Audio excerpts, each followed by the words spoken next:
All right. So welcome to another episode of What's Your Story, and who do we have here with us today? David Hammond. All right, David, where you from, man? I was born in Conway, South Carolina. I You grew go. up around the Grand Strand area.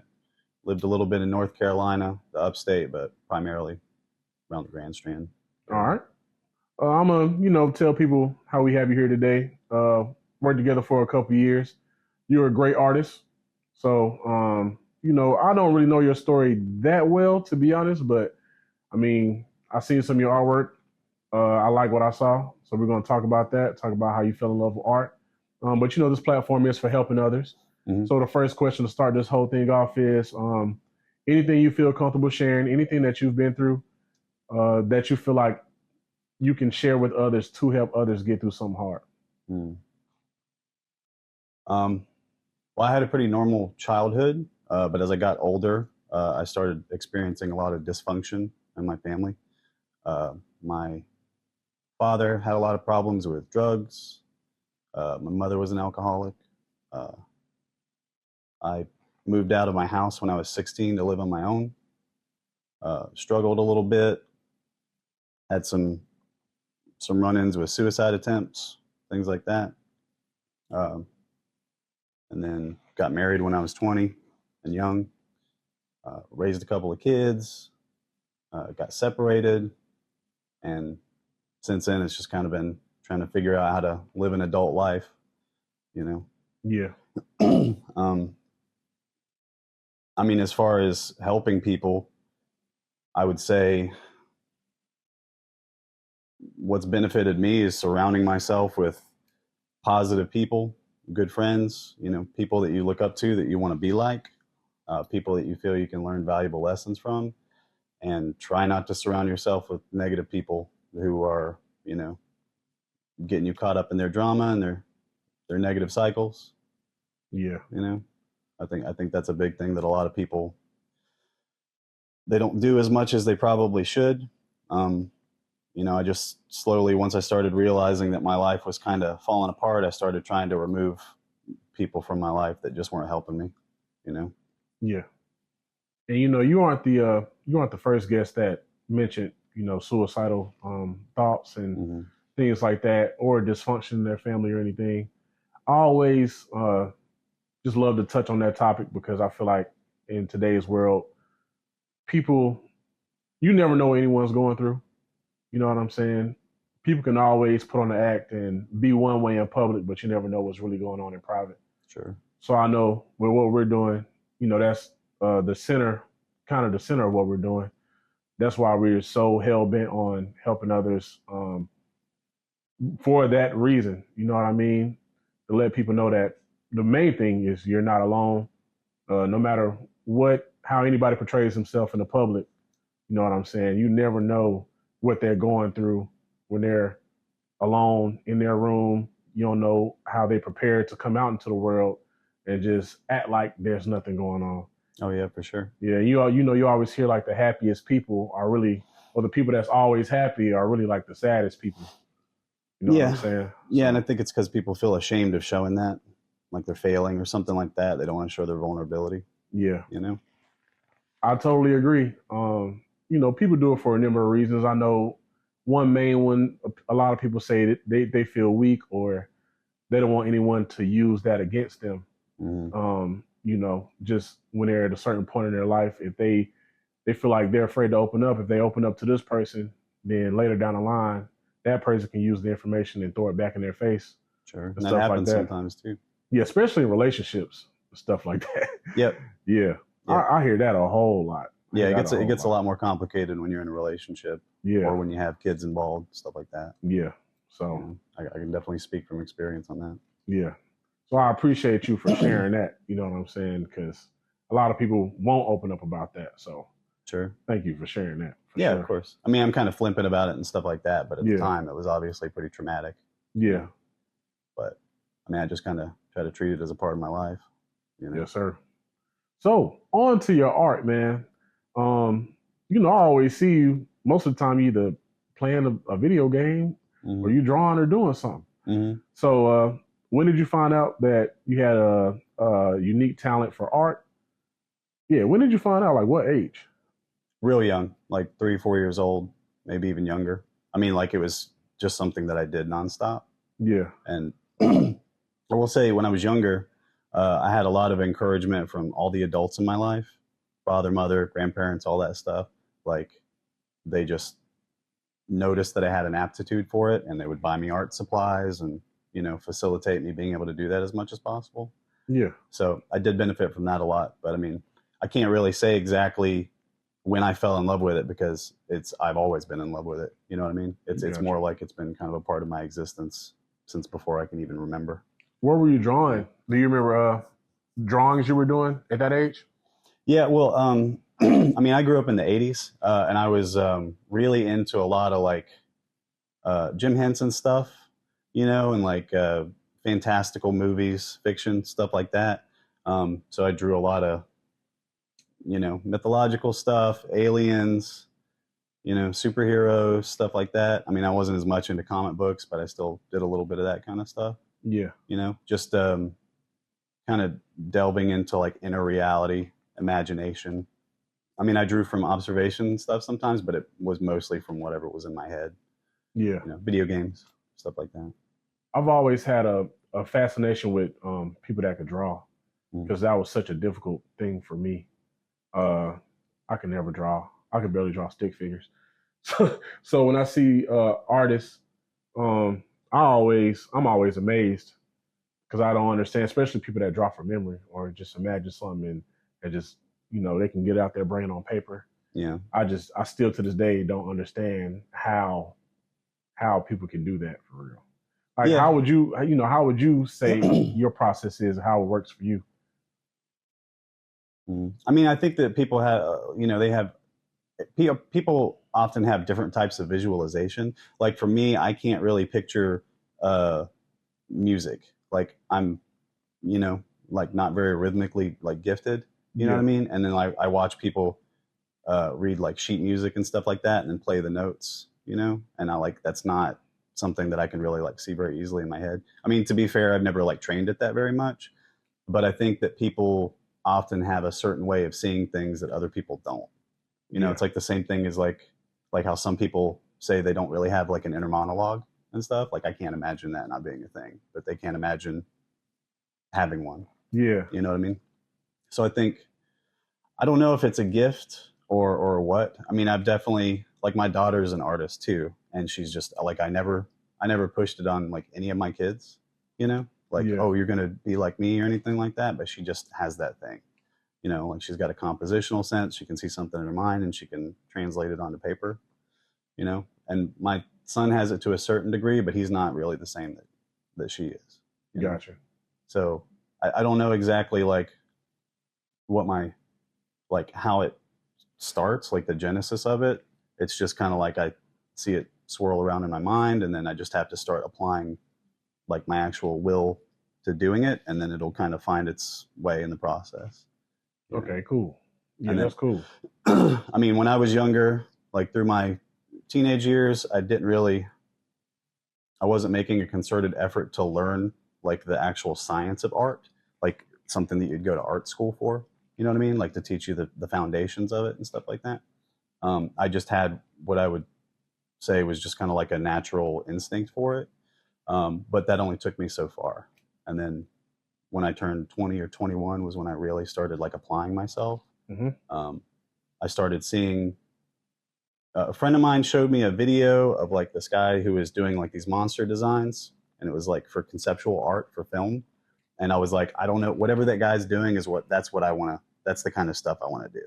Like it was kind of like a light bulb went off, and I was like, okay, like in that moment, I'm gonna like I immediately realized I was gonna start taking it really seriously. And so then I just started actually like buying books and studying and practicing and like trying to refine what it was that I was doing. Do you create digital art as well? Yeah, I mean, these days I do that more than traditional art just because it makes more sense for production. Because I do professional illustration, do concept art for games and things like that, Hmm. logo design, just whatever. Um, and most of the time, that's just the easiest way to work on it and edit it if something needs to be changed. Like it used to be back in the day, you would work on a painting for a client, and then it would be in like acrylic or oil paint or something like that. And if suddenly you realized halfway through the process that, oh, the mantle's supposed to be on the other side, or the eyes are supposed to be blue when you made them brown or something like that, it's a lot harder to change. With digital art, there's just tons of editability with it. Yeah. So it makes more sense to work in that way, but I'm still doing everything by hand. Like it's the same way as like when you sketch something out, and then you do like thumbnails, and then you build up the color and, paint in the strokes and stuff like that. I'm still doing it all by hand. It's just a different medium, essentially. And how do you find those opportunities? How do you find those opportunities, like you said, with game concepts and things like that? Like, I mean, usually online, because there's lots of sites that list like positions available for. I mean, some of it's freelance, some of it's like salary contract work or whatever. Yeah. I used to run a caricature stand in North Myrtle Beach, and an airbrush stand, and for a while we were doing that, because a lot of people don't know like who to talk to if they have like an idea for like a logo, or they're like, I have this crazy idea that I want to implement or something like that. Mm-hmm. They would just, random people would show up at the stand, and they wouldn't want like a caricature. They'd want to talk to us about doing something like that. So sometimes I get commissions and stuff like that. But I mean, these days I have a lot of art directors that I've been in touch with for years, and they have like yearly budgets and stuff like that. So like right now is a kind of a busy season for me as far as like commissioning and stuff like that, contracts and things, because that's kind of when the budgets start to get renewed. And then the art directors I've worked with will come back and email me and ask if I'm available. Yeah. So, but it's just slow build up over the years of getting in touch with people and working with different art directors and companies and stuff. It's networking and building relationships. Pretty much. Yeah. I was going to ask, how was the art market? Because, it's not that popular. I don't really hear about that market per se and how that market is. So yeah, sometimes it's a struggle.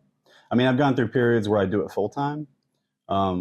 Because I recently moved back from upstate, from the Spartanburg area, Greenville area and stuff. Yeah. And the last 2 years I was living there, I was doing concept art full time. That's all I did, was just work from home. Yeah. So it's kind of hot and cold. It kind of just depends on, like I probably put out 10 to 15 submissions just for like jobs and stuff like that a month, maybe more. Just kind of depends. Like it's one of those things where you have to just constantly be applying. Yeah. That way, hopefully a few of them will get back to you, and then of those few, a couple will think you're a good fit, and then maybe you'll get that job. But if not, you have to just keep casting a wide net to try to get, something. Yeah, around the clock working. Yeah, and my curse is usually I'll do that, and then I'll hear nothing for 2 months, and then all of a sudden 12 different people will hit me up asking me to do stuff, and then I don't want to say no to any of them, so then I just get overwhelmed and have to just juggle like contracts back and forth. So you go from 0 to 100 pretty much real quick. Yep. Yeah, happens a lot. Out of your original artwork, what is your favorite piece, in your opinion, that you've drawn? Or that you've created, I should say? I'm a really brutal critic of myself, so yeah. That's kind of a loaded question. I did an illustration for a game called Doomtown, which I was a fan of before they hired me to do work for them. And I actually got my best friend's husband and a few of our surrounding friends to like dress up and pose as the characters and do like a whole photo shoot. And it was kind of on the spot. And I don't know if you've ever watched Deadwood, the TV show Deadwood? Actually, it's an older show. Yeah, it's on HBO. I haven't. It's suggested to me after I watched The Sopranos, but I haven't watched it. So, it's like a fictional / historical account of the town of Deadwood. Yeah. There's a major character in it that was a historical person named Al Swearingen. He used to run a place called the Gem. It was a theater in real life, but it's a saloon in the show. Yeah. So the guy that I was painting, he was playing as that character. You can find it online, but that's probably my favorite illustration to date, because I got to do it with my friends. It never felt like I was fighting against the process. It was all nice and smooth and, you know, went pretty much how I thought it would go. And I liked the end result. So I would say probably that one. Do you with certain creations, your original creations, do you like sell those online or have an online store or anything? I don't have a store right now, but I have sold stuff before online. I'm kind of in the process of getting more into that, like passive income, stuff like that. Thought about Yeah. making fan art for big you know, like game properties and stuff like that, just to Yeah. kind of like have like a kind of a side hustle, I guess. Yeah, just extra stuff. Yeah, it's just it's time permitted and motivation. Like I just always have things on my plate, so it's trying to make the time. Maybe you can enlighten me on this. Because I don't understand it. um when certain artists get to a certain level, Mm-hmm. I don't know what it would be called, what this type of art would be called. But you know, when people, I guess it would be called live art. When people, I've seen examples of live art, and I honestly don't get it. Like, I get it that it's abstract and different things like that. You mean like gallery art, like fine art? Yes, like Mhm. in the price point of fine art. Right. Can you explain that to me? Because I don't understand it. Do you mean in general, or do you mean like art that like millionaires buy, like for hundreds of thousands of dollars? Art that millionaires buy. Yeah, I don't know exactly. I mean, a lot of times, uh, like in like upper society, a handful of artists will get like well known, and their name is what makes the piece valuable. You know, but I think a lot of those people just buy art because it's kind of like money laundering almost. You know, like it's kind of like something to put. It's like buying old cars or something like that. Yeah, Or you know, it's like they're putting their money into something that could be resold or something later. I don't gotcha. know. I haven't dealt much with that kind of stuff. I mean, I do fine art and I've hung at galleries and stuff like that, but Hmm. you know, I've never made a living off of it. Gotcha. You know, I mean, as far as like base level fine art, you know, material costs, time put in, all that kind of stuff, you have to charge a certain amount for it to be worth it, you know, Gotcha. like otherwise, plus it's a physical piece and you probably hold some importance to it theoretically. So you don't want to just let it go for nothing. You know what I mean? Yeah. I get what you mean by the name sells the painting because I hear a lot about Basquiat. I hear a lot about, of course, like Picasso's and Sure. stuff like that. I think that's a good example of when the name sells the painting. I just always wonder about that because I mean, I've been to galleries, not that many, but I've been to like one gallery, honestly. Mm-hmm. And then, people walk by the paintings and they'll be like, what is this painting? What is the emotion that you get from What this does it painting? What evoke? do you think he was trying to say? Right. Things like that. I just never understood like what they were talking about, Sure. to be Um, honest. yeah, I mean, that's all, I think that's all on the individual and also the artist. I mean, there's definitely something personal that goes into like creating fine art. You have a story behind it, or maybe you were going through something at the time, so it affects the material you're working on and stuff like that. Yeah. So I think there is, you know, that's relevant in some sense. But for me, I've always been a big fan of execution. Like, just does it look good? You know, like is it appealing in some way to my senses when I look at it? Does it tell a story? You know, I Yeah. tend to like illustration more than I do fine art. Yeah. Guys like Howard Pyle and Frank Frazetta and stuff like that. You know, they're fine artists, but they were commissioned to do story pieces. You know, like Gotcha. I wanted to capture my imagination, and my brain starts going like, well, why does he look like that, or what situation are they in, or what is that character thinking? You know, that kind of stuff. Yeah. You know, Okay. I get that. I get that. You actually put your actual, yeah, I want a like, story behind it. I like yeah. world building and things like that. You know, I mean, I Yeah. love some fine art pieces. You know, I can appreciate stuff, but it has to, I don't know, it has to be different in a way, or it has to appeal to me in some way that I can't really describe. Would you ever do a live art show? You mean where like I paint in front of people, Mm-hmm. like live? I have before. Yeah, before? Yeah. Do you like that? Well, like I did caricatures for a lot of years, so I kind of got over my fear of like being watched while I'm working on stuff. Um, so it is pretty cool. I've also done like digital stuff, Yeah. where like I'm kind of working abstract on like a screen while there's like music and stuff, like in dance settings and stuff like that. It's almost like uh, like an accent to like the performance on stage with the music and stuff. And Yeah. that's kind of neat. I like stuff like that. It's interesting. I do enjoy watching those videos when I come across them. Hmm. I wouldn't say I purposely go search them, Hmm. but if I'm on Twitter or something, I'm scrolling and they pop up, I watch it. Yeah, it's neat, but I'm never Yeah. gonna like create a masterpiece in front of people. You know what I mean? That's something that takes time. I have to be kind of like isolated by myself, thinking about it, look at it, assess it as I'm working and stuff. I can't really do something that's like too incredible in like an hour's time. Gotcha. You know what I mean?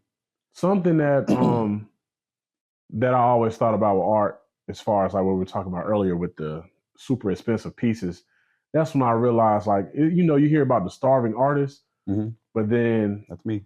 it's, Sometimes. you can always make that one piece that'll change your life. You know what I'm saying? Like the right person sees that piece and be like, Yeah, I'll pay whatever you want for this piece. sure. Yeah, a lot of that's knowing the right people and being in the right. That happens in more like cities, like in California, like San Francisco, Manhattan, stuff like that. I think Yeah. it's a little bit tougher for it to happen somewhere like in Myrtle Beach. Yeah. You know, Yeah. you have to be kind of amongst the right people, I think. Yeah. You know. Yeah. I'm happy that you answered that for me because I just always wondered about that. Yeah, I mean, there's definitely like traditional artists that produce paintings that they can charge a decent amount for, and then one day they'll just sell one for $10,000, and it's like that's a big boon. You know what I Yeah. mean? So I know of one artist, I'll give him a shout out actually. His name is Mint Nelson on Twitter. Emmett Nelson. He sells he does oil pastels, Mhm. but he uses like rainwater and different things like that. I know on Twitter he sell his stuff for like $2,000 a pop. Yeah. You know. Well, that's a more of a new avenue for artists like that is Mhm. like the ability with social media to be able to brand yourself and reach an audience that's not just where you live. Yeah. That's something I need to do a lot more. I'm really bad about it. Yeah. But in a way, there's more of an opportunity for artists like that to make a living doing that. But also, there's a lot of them. So like trying to stand out amongst the crowd is the challenge. Yeah. You know, I you can have to bring something original to it. I can see that. And I only know of him because I think he's in like the Charleston area. Mm-hmm. And one of his pieces got so popular that he just made copies. And, it was just selling off the shelf. Prints. Yeah, and he usually does paintings of his surroundings. Like he made one of his grandma, like just fishing, Mm-hmm. and he started putting it on like clothing, and it kind of went kind of crazy for a while. Yeah. And he just does, like I said, things in his surroundings, like the woods near his house, different farms and stuff like that. Mm-hmm. I just always thought it was neat, how he does that, and just like, yeah, you can buy this for $2,000 and people buy it. Yeah. I was like, okay, that's cool. Like, yeah, once you reach a certain height, you can kind of demand that kind of stuff more often, I think. Yeah. But it's tricky to get there. And I can't exactly tell anyone what the magical formula is. I think it's sometimes no matter what, you have to work hard at it and be constantly doing it. Yeah. Like you're not going to get any of that success without that part, Mm-hmm. I agree with the social media thing you were saying too, about just having to push yourself on there. Promotion and marketing is really the key to a lot of things. You can have the work ethic all day, but if no one knows that you're doing these things because you're not putting it out, like, it's just like, oh, I'm doing these really great things, but only I and maybe a few other people know about it. Yeah. So I get what you're saying with that, but I know for myself, and just like you were saying, I'm not really a social media like person. It's not. I don't think about it most of the time.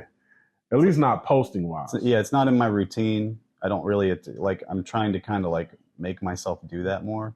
Like I have a good example. Like the guy that I used to work the business with, he's a local artist named Peter Battaglioli. Yeah.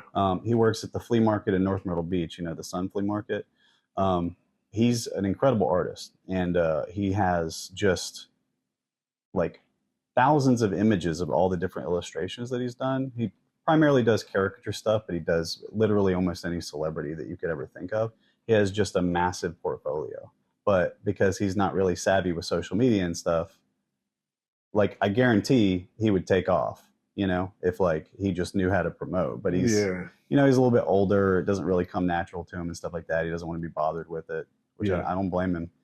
But it's like that's kind of the other part of it. Like you have to put in that social media work, which is like not every artist is into that. Like they didn't sign up; they just want to make the thing, you know. Yeah. But you have to be like an influencer now, you know, Yeah. if you want to take off. And also, you mentioned that you've worked on logos. Are there any uh, businesses in the local area, even if they're not in the local area, that that you've done work for that you can probably shout out right now? Yeah, well, so like the most recent work, and I'm starting to work with him. Ideally, my role is going to be kind of an art director for his company. Yeah. But Matt Hayward, he has the Rigatoni and Murder Mystery restaurant, and the other one that just opened up in North Myrtle Beach, which is the Murder in the Wild West I've been seeing restaurants. billboards for that. Yeah. Yeah, I did the logos for those. Oh, work. I didn't do the billboard yet because he just commissioned me to do those logos. But I just recently had a meeting with him to sign on to like consolidate his brands and art direct his stuff. Yeah. Um, I did the Gringo Ninja Oh, Ricky. logo for Ricky. Yeah. Yeah, I did some work for Adam. You know Adam DeWitt. Yeah. When he was kind of pursuing streaming and stuff like that, I did like his banners and things like that. Oh, that's fire. Yeah, That's fire. so that's kind of some of the more recent stuff. Okay, word. I knew about the Rigatonis one. I didn't know about the other ones though. Yeah, Yeah. the face logo primarily. Like I haven't done any of the billboards or anything like that. Okay, gotcha. But that's kind of the idea now is I'm going to be working more on that stuff. Well, congratulations on that opportunity. That's fire. That's Yeah, fire. should be fun. How you feel about AI? You're talking about like generative AI specifically? So I think it's a complicated topic that I've been kind of, you know, I've spoken loudly about. But so like I understand for anybody that doesn't know, like generative AI is basically when you input like a prompt or text into like an AI and it gives you image results based on what you typed in.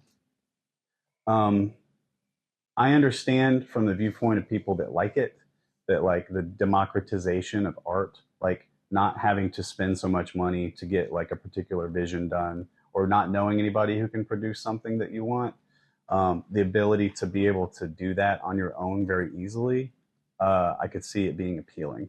The reasons that I dislike generative AI art in particular are kind of twofold. Firstly, as it stands now, the models scrape copyrighted work without the permission of the artists, which is, in my opinion, theft. And I'm never going to be on board with that.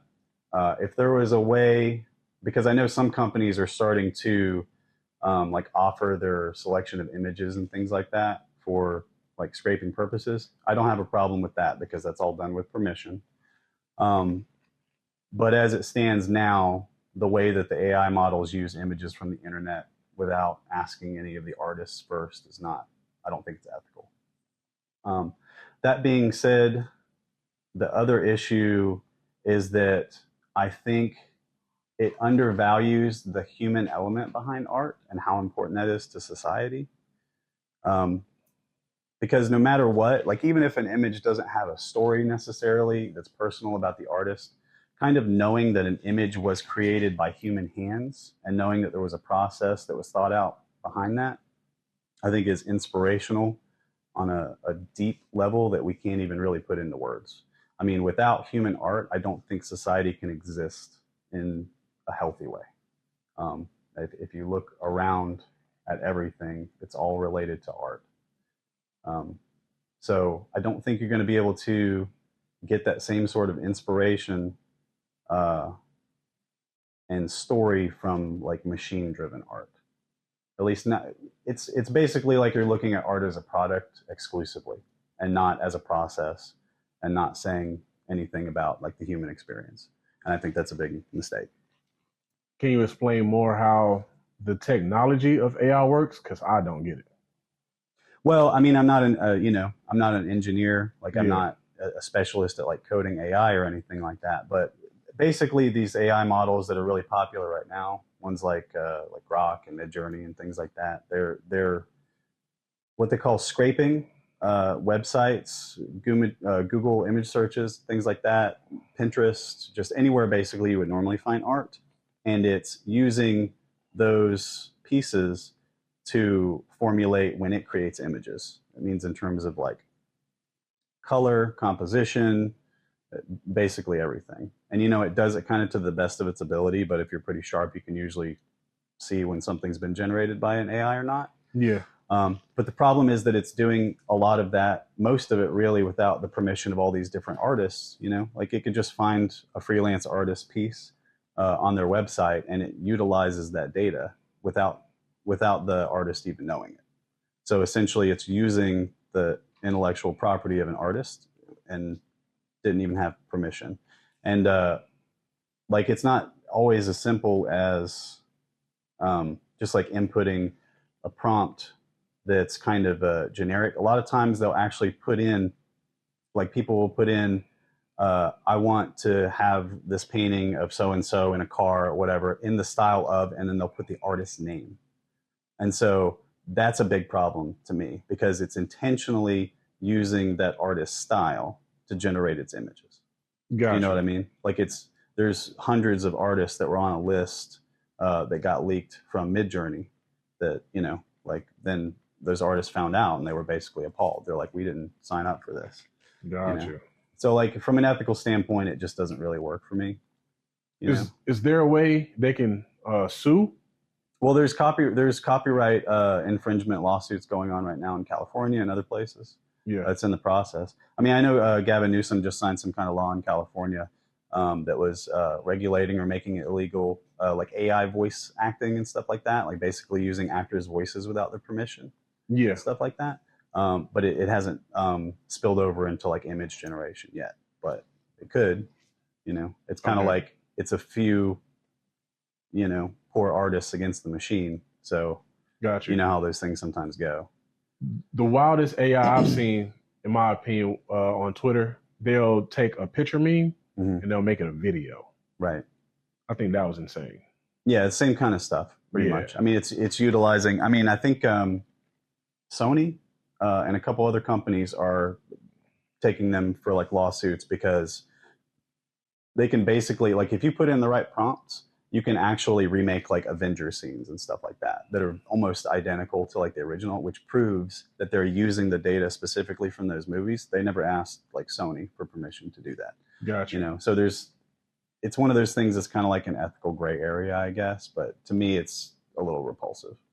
I don't have any issue with artists giving permission and being paid for it. If they want to put their images, in there to be like scraped and be utilized for that, that's their business. But that's the part that is missing that I don't like. I get what you're saying. And like I said, the other argument in dealing with like the human experience of art, that's more of a personal thing. Yeah. But I could see a point where people just stop learning how to try to create art because the computer can do it for them. And then where are we? No human created art? Do you really want that world? Because I don't. Gotcha. With your personal artwork, I heard you mention intellectual property. Do you copyright all your original stuff, or?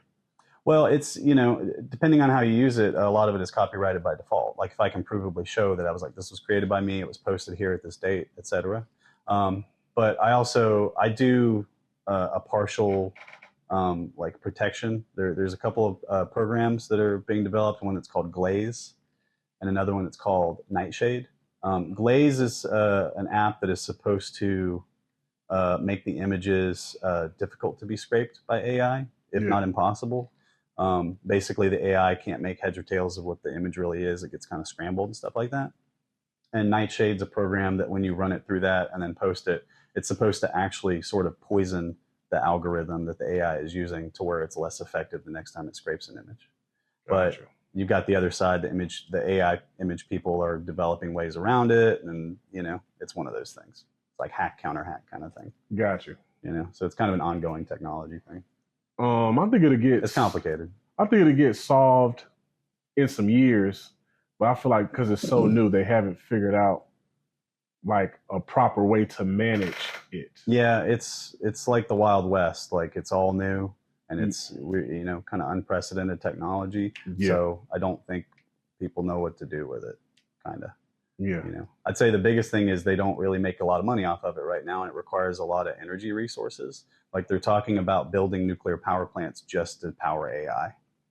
Oh, word. Because they require basically like massive city grids worth of power just to produce these things because of the servers, and it takes tons of water to keep them cool and stuff like that. Oh, I had no idea. Yeah, it's pretty wild. Yeah, I had no idea about the nuclear power and all that. I had no idea. Okay, word. I mean, you could come from it from that point too, as far as like environmental effect. Yeah. But I don't really know that much about that aspect to speak on it. Gotcha. I hope that kind of answers the question. All right. Yeah, I like stuff that's made by people. Yeah. Shout out to Cam. Shout out to Cam for reminding me about that, because I did forget about that. My bad. Yeah, it's an interesting topic to talk about, and it's kind of ongoing. So, and it's super new, like you said. Mm-hmm.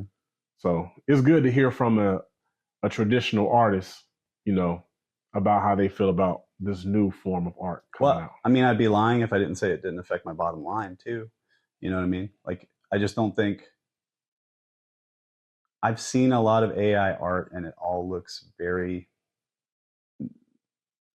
just boring to me, or like just very, I don't know, it doesn't have any kind of human touch. There's no change in the iterative process that's meaningful. Like, I don't know how you would art direct an AI artist. Like, okay, you produce this, but can you change it to this? Like, what do you do then if you don't have any idea of like how to produce real art? What would you do? Gotcha. You know what I mean? Yeah. Well, we're gonna find out years to come. Yeah, I mean, if the technology continues to be developed, I'm sure they will figure out workarounds and stuff like that. So yeah, they're gonna figure it out. Something to think about. They're gonna figure it out. It's just gonna keep advancing. Yeah. AI is very dangerous too, I believe. And then you can go into like talking about Skynet and stuff. Super dangerous. Like, especially with the voices and the things that I've seen. A lot of people use AI to scam. It's like new scams. All crazy that kind of stuff. Yeah. Crazy stuff. Like, I've heard of scams where they'll call your phone. Even if you say hello, they'll have an AI scan your voice. Yeah. And they'll use that, and they'll use the AI, and they'll write out something, and then the AI will read the sentence in your voice, right, and have you call other people, and they'll call your friends thinking that is you, just to get their info from them, and then use that to scam them, and your friends mad at you because they're like, why did you call me from this weird number and stuff like that? Whole time it was AI. Yeah, and it's something that, as it becomes more prevalent, it's going to be a lot harder to pursue like litigation and, like take people to court over stuff like that. Yeah. It's just so frequent. Yeah. So yeah. Yeah, it's insane. Yeah. Ethical madness. It's insane. Crazy times. All right, so now we're at the point. Let's go ahead and look into the camera. Like I said earlier, just say anything motivational, inspirational you feel like can help others. Well, like I said before, surrounding yourself with good people is very paramount. I told my children, and I tell basically anybody who's kind of wayward and doesn't feel like they know exactly what they're doing, or they're stuck, find or pursue the thing that you can't stop thinking about that makes you happiest, and pursue that thing to your utmost ability, because that's kind of like your purpose in life, in my opinion. Like, I think everybody has that thing. You just have to kind of like find what it is, and then you have to be brave enough to pursue it, rather than pursuing what you think people expect you to pursue, like in life, basically. Yeah. And just keep working hard. All right. That's always my philosophy. So, hey, you heard it here from David. Find your purpose, keep going, and that wraps up another episode of What's Your Story? All right.